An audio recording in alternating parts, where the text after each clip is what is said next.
بسم اللہ الرحمن الرحیم۔ آج ہم انشاءاللہ غسل سے متعلق کچھ احکام پڑھیں گے، چونکہ ہمارے ابھی طہارت کا ہی باب چل رہا ہے۔ غسل کب فرض ہوتا ہے اور غسل کا طریقہ کیا ہے؟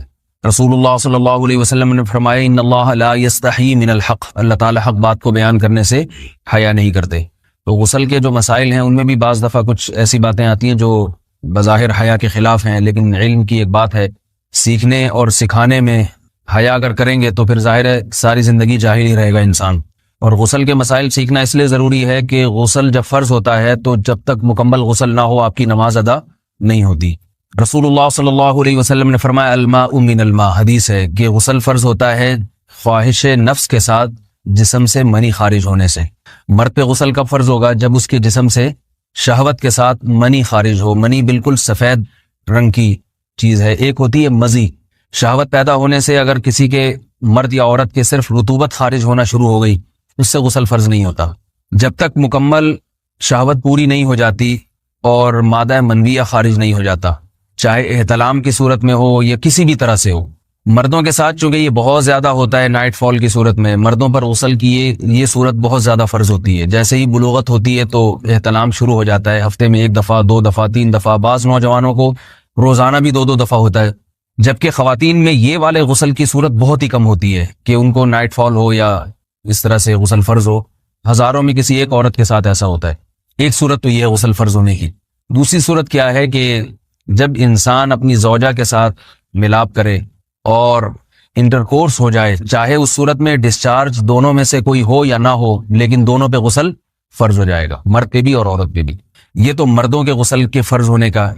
مردوں کے غسل میں ایک چیز یہ بھی ہے کہ اگر آپ نے رات کو نیند کی اور صبح آپ اٹھے اور آپ نے کپڑوں پہ نشان دیکھا، اب آپ کو یہ پتہ نہیں چل رہا کہ یہ منی کا نشان ہے یا مزی کا ہے، تو بھی آپ پر غسل کرنا فرض ہے۔ یہی سمجھا جائے گا کہ یہ آپ خواب میں ڈسچارج ہوئے ہیں۔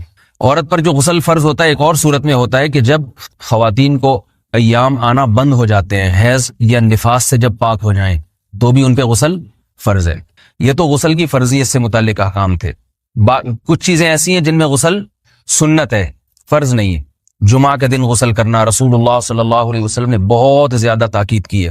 سنت کی 2 قسمیں ہیں، سنت مؤکدہ اور سنت غیر مؤکدہ۔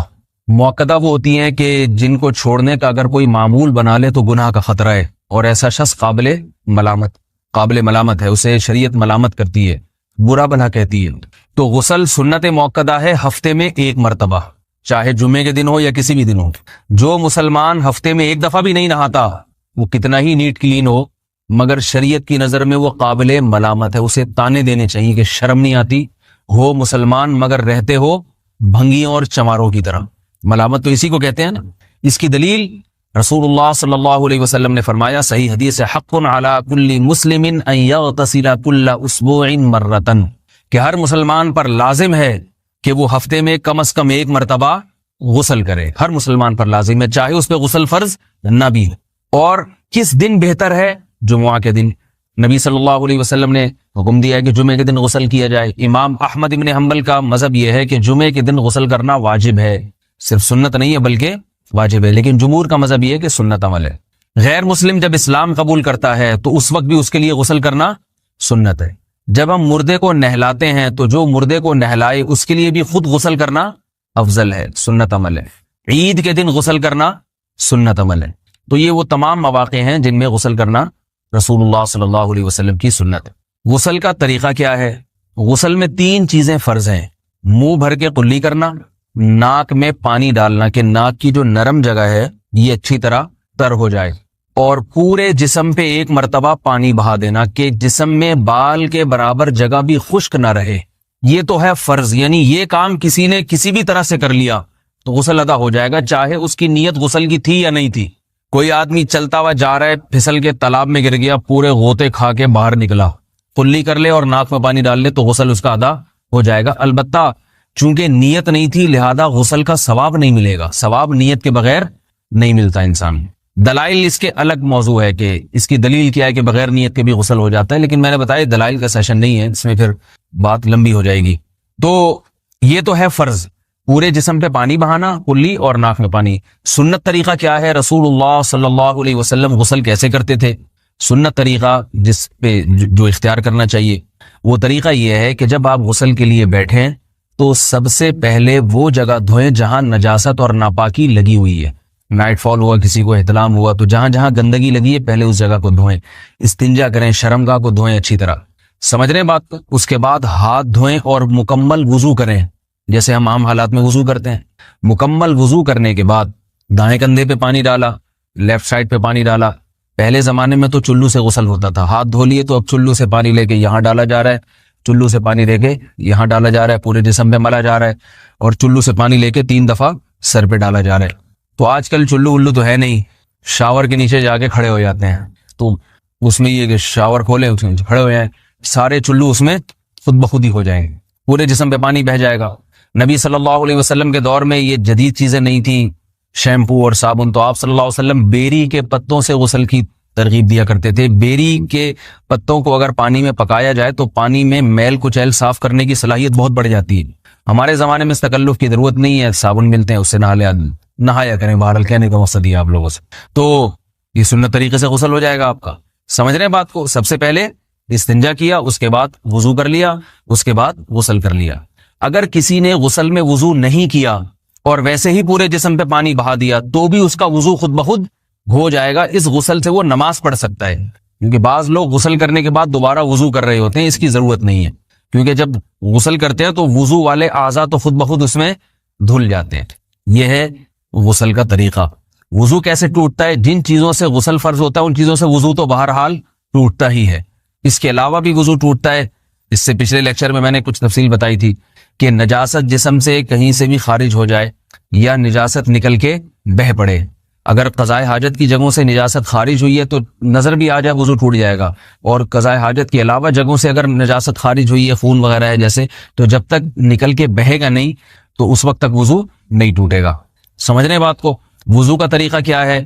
سب سے پہلے دونوں ہاتھوں کو دھویا جائے, 3 دفعہ کلی کی جائے, مسواک کی جائے, 3 دفعہ ناک میں پانی ڈالا جائے, پھر پورے چہرے کو پیشانی, یہ جو ہے جہاں سے پیشانی ہماری شروع ہو رہی ہے اور تھوڑی کے نیچے تھوڑی جہاں ختم ہو رہی ہے, اور ایک کان کی لو سے دوسرے کان کی لو تک 4 اعضاء ہیں وضو میں دھونا فرض ہیں. 1 چہرہ, نمبر 2 بازو, نمبر 3 سر کا مسا, چوتھا ہی سر, اور نمبر 4 پاؤں کو دھونا. اس کی دلیل قرآن مجید کی مشہور آیت ہے فَاغْسِلُوا وُجُوهَكُمْ وَأَيْدِيَكُمْ إِلَى الْمَرَافِقِ. اللہ فرماتے ہیں ایمان والو, جب نماز کا ارادہ ہو تو اپنے چہروں کو اور اپنے ہاتھوں کو دھو, سر کا مسا کرو اور پاؤں کو ٹخنوں سمیت دھو. دھونے کا حکم ہے قرآن مجید میں. البتہ سر کے بارے میں یہ نہیں آئے پورے سر کا مسا کرو, بلکہ آ رہا ہے وَامْسَحُوا بِرُؤُوسِكُمْ. با کا لفظ ہے, با آتی ہے تبعیض کے لیے کہ سر کے بعض حصے کا مسا. اب بعض حصے کا قرآن حدیث میں کہیں تذکرہ نہیں ہے, تو اس میں فقہاء کرام کے اجتہادات ہیں. امام شافعی فرماتے ہیں تھوڑا سا بھی ٹچ کر لیا سر کو ہو جائے گا. امام ابو حنیفہ فرماتے ہیں نہیں, کم از کم 1/4 کا ہونا ضروری ہے. سب کے اپنے اپنے دلائل ہیں, ان دلائل میں نہیں جاتا. فقہ حنفی کو جو فالو کرنے والے ہیں تو ان کو چاہیے کم از کم 1/4 سر کا مسا, یہ فرض ہونے کے لیے ضروری. مگر سنت کیا ہے؟ پورے سر کا مسا. نبی صلی اللہ علیہ وسلم دونوں ہاتھوں کو بھگو کے پورے سر کا مسا کرتے تھے ایسے. سمجھ رہے بات کو؟ اور مسا کے جو یہ ٹیکنیکل طریقے ہیں کہ آپ یوں پہلے انگلی بنائیں, پھر یوں لے کر جائیں, پھر یوں گھما کے لائیں, پھر یوں, یہ ٹیکنیکل طریقے حدیث سے ثابت نہیں. مسا کا طریقہ کیا ہے؟ بھیگا ہوا ہاتھ لے کے ایسے پورے سر کو ہو گیا. پھر حدیث میں یہ بھی ہے کہ یوں لے جاؤ اور یہ بھی ہے کہ 2 واپس بھی لے کر آؤ, دونوں طرح سے ثابت. تو ایسے بھی کر سکتے ہیں کہ یوں لے جائیں, اور ایسے بھی کر سکتے ہیں لے کے جائیں اور پھر واپس بھی لے آئیں, دونوں طریقے جائز ہیں. لیکن کم از کم سنت اتنی ہے کہ پورے سر کا مسا ہونا چاہیے. بعض لوگوں کو شو مارنے کا شوق ہوتا ہے, اگر وہ واپس لائیں تو بال ان کے خراب ہو جاتے ہیں, کہتے ہیں یار یہ پھر مسئلہ خراب ہو جائے گا. تو پھر ایسے لوگ صرف یوں ہی لے جائیں کافی ہے. افضل تو یہ کہ یوں بھی لے جائیں یوں بھی لے جائیں, دونوں طرح سے صحیح ہے. بہرحال دونوں حدیث سے ثابت ہیں. سمجھ رہے ہیں بات کو؟ اور یہاں ایک اہم مسئلہ بتا دوں, قرآن مجید نے پاؤں کو دھونے کا حکم دیا ہے, پاؤں پہ مسا کرنے کا حکم نہیں دیا.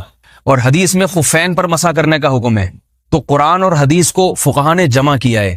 لہذا وہ موزے جن میں آسانی سے پاؤں دھوئے جا سکتے ہیں ان میں چاروں ائمہ کے نزدیک پاؤں پہ مسا کرنا جائز نہیں.